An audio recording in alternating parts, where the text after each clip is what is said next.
Governor Hobbs held a ceremony to honor the heroes who responded to that deadly flash flooding down in the Havasupai Reservation at the bottom of the Grand Canyon in August.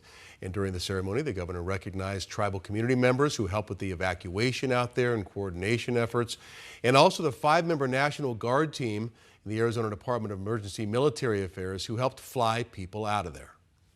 Just seeing the damage, how complex this rescue mission was.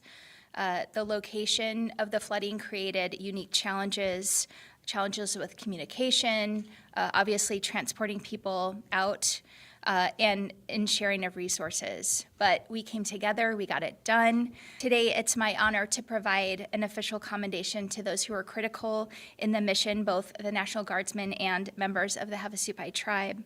You all displayed courage, selflessness, and commitment to service.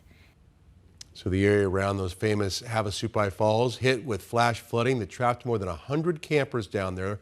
That's what necessitated the rescue and also took the life of a Gilbert woman. And we're staying on